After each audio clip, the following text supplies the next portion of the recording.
अभी हम लोग खड़े हैं अपग्रेडेड मिडिल स्कूल प्रधान खंडा बालिका, जहां पे इंफ्रास्ट्रक्चर के मामले में तो ये स्कूल सबसे धनी है।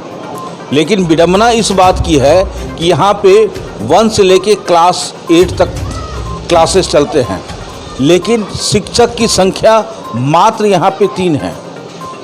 एक जो परमानेंट टीचर है वो 5 क्लास तक का ही टीचर है और बाकी 2 पारा टीचर हैं। तो 6 से 8 तक की बच्चे की पढ़ाई कैसी होगी? अब समस्या यहाँ छोटी नहीं, काफ़ी बड़ी है। स्कूल का इंफ्रास्ट्रक्चर अभी और डेवलप हो रहा है, हो सकता है ये मॉडल स्कूल में कन्वर्ट हो जाए, लेकिन शिक्षक की नियुक्ति यहाँ पे नहीं हो पा रही है। विगत 1 साल से लगातार यहाँ के जो प्रभारी हैं, प्रधानाध्यापक हैं, वो लगातार कोशिश कर रहे हैं कि डीसी साहब यहाँ पे शिक्षक अपॉइंट कीजिए, हमें बहुत दिक्कत हो रही है, बच्चे को हम सही शिक्षा नहीं दे पा रहे। लेकिन अभी तक डीएससी साहब के कान तक जू नहीं रेंगा है। अब पता नहीं क्यों डीएससी साहब को इससे क्या समस्या हो रही है, जबकि झारखंड गवर्नमेंट का कहना है कि हर स्कूल को अपग्रेड कीजिए, टीचर्स की बहाली कीजिए और बच्चे को सही शिक्षा पूरा मिलना चाहिए, अधूरा नहीं। अधूरा ज्ञान किस काम का? तो इस स्कूल का विडंबना है कि अभी कहीं ना कहीं ज्ञान अधूरा ही मिल रहा है। आज हम लोग खड़े हैं स्कूल में और बच्चों के साथ जरा बच्चों से पूछते हैं कि यहाँ बच्चे सीखने के लिए आते हैं या खेलने के लिए या फिर खाना खाने के लिए। आइए जरा इस बच्चे से पूछते हैं, क्या नाम है आपका? कीर्तन गोराई। किस क्लास के स्टूडेंट हैं? 4 क्लास के स्टूडेंट हैं। अच्छा, क्या पढ़ते हैं? पढ़ते हैं कुछ भी। अच्छा। मैडम जो पढ़ाती है। मैडम जो पढ़ाती है। अच्छा, ये 4 का पहाड़ा आता है? हाँ। बताइए। 4 4 4 12 4 12 4 4 16 4 5 20 4 6 21 4 7 28 4 8 32 4 9 33 4 10 40। क्या बात है। तो बच्चे लोग जो है पहाड़ा तो कंठस्थ, पहाड़ा सबसे मजबूत सब्जेक्ट है, क्योंकि ये जिंदगी भर आपको याद रहेगा। कैलकुलेशन में आपको कैलकुलेटर की जरूरत नहीं पड़ेगी। अब जरा बच्ची लोग से भी पूछते हैं, इधर आइए, इधर आइए। क्या नाम है आपका? पूजा कुमारी। पूजा कुमारी। किस क्लास के स्टूडेंट हैं? 4 की हैं। अच्छा, साइंस पढ़ती हैं? पर्यावरण। हाँ। अच्छा, पर्यावरण में क्या चीज़ पढ़ाया जाता है? बहुत कुछ। जैसे सब कुछ के बारे में बताते हैं मैम। मैम बताती है, क्या चीज़ बताती है? पर्यावरण में क्या क्या विषय पढ़ती है? क्या पढ़ती है? कौन सा चैप्टर है? अच्छा, पॉल्यूशन जानती है? नहीं जानती है। प्रदूषण जानती है? जिंदगी। गंदगी जानती है? हाँ। तो गंदगी रखना चाहिए या नहीं रखना चाहिए? नहीं रखना चाहिए। अपने आप को साफ सफाई रखना चाहिए। हाँ। अच्छा, एक चीज़ बताओ, अगर हम धुआं करते हैं तो उससे क्या नुकसान है? नुकसान है ना? हाँ। लेकिन पता नहीं है। चलिए, अच्छी बात है। 4 क्लास के स्टूडेंट हैं और इनसे सवाल जो है थोड़ा ऊंचे क्लास का पूछा गया। प्रदूषण जो है हमारे धरती का ही नहीं, हमारे धनबाद का ही नहीं, पूरी धरती का समस्या है ये। और इस समस्या से निजात पाने के लिए एक ही उपाय है, पेड़ लगाओ, स्वच्छ रहो और स्वच्छ रखो भी। अब रही बात, चलते हैं जरा कुछ हायर स्टूडेंट से पूछते हैं। इधर आइए, हायर स्टूडेंट आइए, इधर आइए। क्या नाम है आपका? अमृत महतो। हाँ? अमृत महतो। अमृत महतो। किस क्लास के स्टूडेंट हैं? 7 के स्टूडेंट हैं। चलिए, पॉल्यूशन पे बताइए, पॉल्यूशन क्या है, प्रदूषण क्या है? प्रदूषण क्या है? चलिए, अमृत जी प्रदूषण नहीं बता पाए, इधर आइए, हम बच्ची से पूछिए, इधर आ जाओ। क्या नाम है आपका? सोनाली कुमारी। सोनाली कुमारी। अच्छा, आपको प्रदूषण मालूम है? प्रदूषण वही चीज़ है जो गंदगी करने पे होती है। गंदगी क्या क्या चीज़ का गंदगी होता है प्रदूषण में? प्लास्टिक खाना खा के रोड पे नहीं फेंकना चाहिए। Very good. कचरा रोड पे नहीं डालना चाहिए। Very good. कचरा हमेशा डस्टबिन में ही डालना चाहिए। तो आपने देखा कि मोदी जी का एक डायलॉग काम कर गया। गाड़ी वाला आया, घर से कचरा निकाल, और ये बच्चे के जहन में आ गया कि गंदगी को तो नहीं फैलाना चाहिए। ये पॉल्यूशन और प्लास्टिक, जिसको डिकम्पोज होने में 10,000 साल लगता है, तो प्लास्टिक से बड़ा कोई गंदगी, यानी कि सॉइल पॉल्यूशन जो होता है हमारे धरती का, वो है सबसे बड़ा प्लास्टिक। प्लास्टिक अगर एनिमल खा ले तो वो ही मर जाता है, और प्लास्टिक का चीज़ अगर हम लोग यूज़ करते हैं तो वो एक ऐसा स्लो पॉइजन है। जैसे प्लास्टिक का डिस्पोजल ग्लास हम लोग यूज़ करते हैं, प्लास्टिक का बहुत सारा आइटम, तो वो चीज़ हम लोग को अवॉइड करना चाहिए, बच्चे को भी, शिक्षक को भी और तमाम देशवासी को भी। तो आपने देखा कि बच्चे लोग यहाँ पे काफ़ी टैलेंटेड हैं, जबकि ग्रामीण बच्चे हैं, लेकिन फिर भी इन लोग की जो पढ़ने की जो रुचि है, इस बात से ये पता चलता है कि शिक्षक यहाँ बच्चों को कितना अधिक ट्रेंड कर पा रहे हैं। लेकिन विडंबना इस बात की है कि इतने सारे बच्चे में मात्र 3 शिक्षक हैं। ये शायद डीएसी साहब को अब संज्ञान लेना ही होगा। धन्यवाद। मेरा नाम हरिवंश कुमार सिंह है और मैं इस विद्यालय में 2018 से कार्यरत हूँ, और अभी फिर मैं 2022 मिड से मैं यहाँ प्रभारी के रूप में कार्यरत हूँ। और सर आप अपना नाम तो बता दी, अब ये बताइए कि आपके स्कूल की समस्या क्या है? इतना बिल्डिंग कंस्ट्रक्शन हो रहा है, कंप्यूटर लैब भी बन रहा है, फिर भी आपने एक कंप्लेन किया है डीएसी साहब को कि यहाँ पे शिक्षक की कमी है। कितने स्टूडेंट हैं? सर, हमारे यहाँ पूर्व से हमारे विद्यालय का जो है अपने प्रखंड में काफ़ी अच्छा यहाँ का मतलब क्या बोलते हैं, यहाँ का परफॉर्मेंस जो है काफ़ी अच्छा रहा है।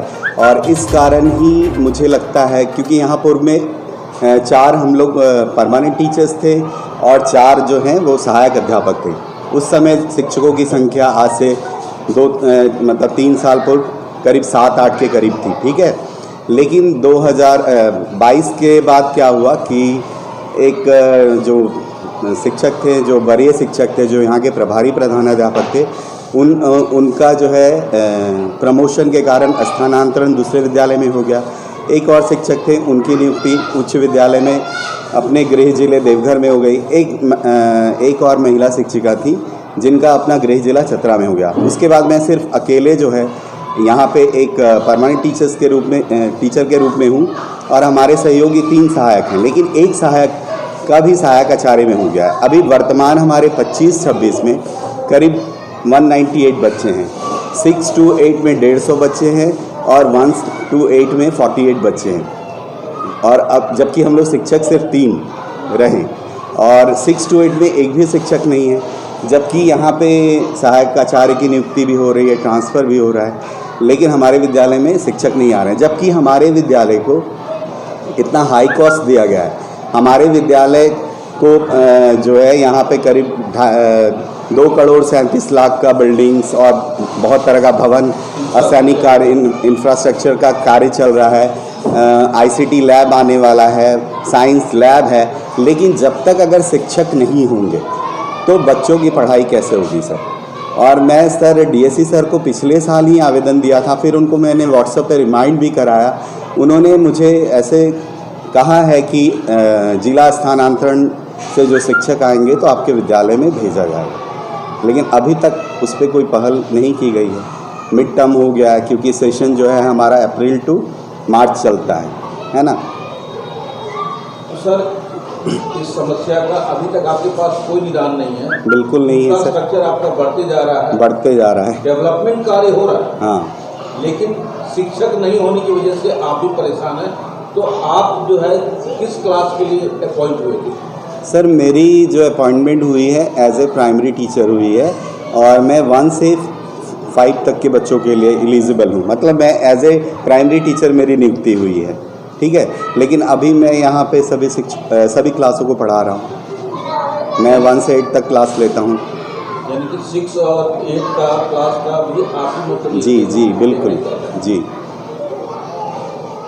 डीएसी साहब से आपका क्या कहना है? डीएसी सर को मैंने आवेदन दिया था शिक्षकों की कमी को दूर करने के लिए। तो पिछले साल मैंने आवेदन यहाँ के जो जितने भी प्रबुद्ध लोग हैं, जो समाज के लोग हैं या जिनके बच्चे यहाँ पे आते हैं, उनसे भी मैंने सिग्नेचर करा के एक आवेदन दिया था। लेकिन डीएसी सर उस समय यही आश्वासन दिए थे कि सहायक आचार्य की नियुक्ति हो रही है। चूँकि आपके यूएमएस में जो होता है 6 to 8 के टीचर्स का मतलब ये नहीं है, डायरेक्ट सीट नहीं होता है।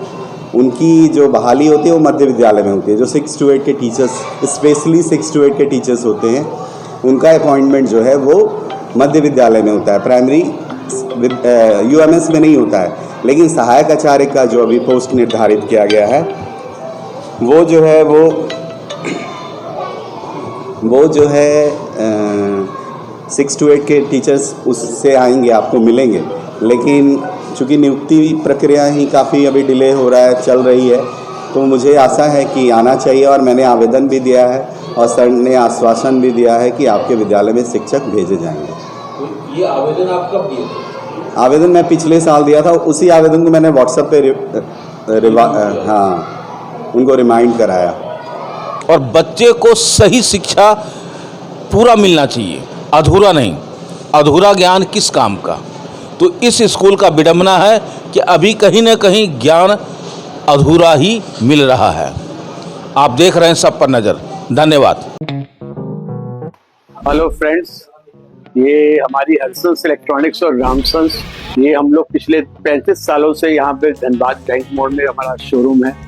पहले भी हमने कई ब्रांच डील की है, वीडियोकॉन, और हमारी कई जगह ब्रांचेस हैं। हीरापुर है, सरायडेला है, गिरिडीह है, चास है, बोकारो है। हमारी सेल दिन प्रतिदिन इंक्रीमेंट हो रही है, बढ़ रही है सेल। पहले हम लोग खाली LG लेके चल रहे थे, अभी हमारे पास बहुत सारी और कंपनियां हैं, बहुत सारे और ब्रांड्स हैं। वर्लपुल है, डैकिन है, ब्लू स्टार है। हमारे मल्टी ब्रांड्स भी आ गए सामने बैंक मोड़ में। पहले हम लोग एक्सक्लूसिव LG था, अभी LG के अलावा भी हमारे मल्टी ब्रांड सामने में है। 3-4 ब्रांड्स लेके हम और भी मार्केट्स में आए हैं। ये हमारी बैंक मोड़ में तो ऑलरेडी 2 ब्रांच है। एक पहले ये काफी पुरानी है, एक अभी हमने सामने अपोजिट साइड में मल्टी ब्रांड्स की हुई है।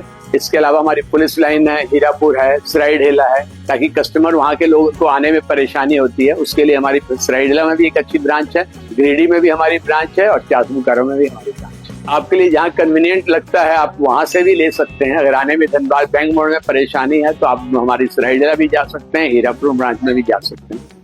Thank you.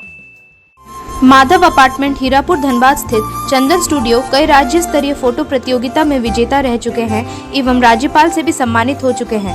चंदन स्टूडियो शादी ब्याह के फोटो वीडियो को एक्सपर्ट टीम मेंबर्स एडवांस कैमरे एवं लेटेस्ट टेक्निक से करते हैं। हमारे यहाँ video editing, photo retouching, black and white photo से कलर फोटो, नेगेटिव से पॉजिटिव फोटो, पुराने कैसेट CD से पेन ड्राइव में कन्वर्ट, धुंधला फोटो को नया फोटो तैयार करना, न खराब होने वाला बेहतरीन तरीके का हर साइज में फोटो लैमिनेशन के अलावा सब्लिमेशन प्रोडक्ट जैसे coffee mug, water bottle, T-shirt, cushion, घूमने वाले फोटो फ्रेम, एल्बम व अन्य आइटम भी हमारे यहाँ उपलब्ध है। हमारा पता Chandan studio Madhav apartment near SBI ATM Hirapur Dhanbad. Phone number 9431 62737 एवं 7004043418। आप देख रहे हैं सब पर नज़र। धन्यवाद।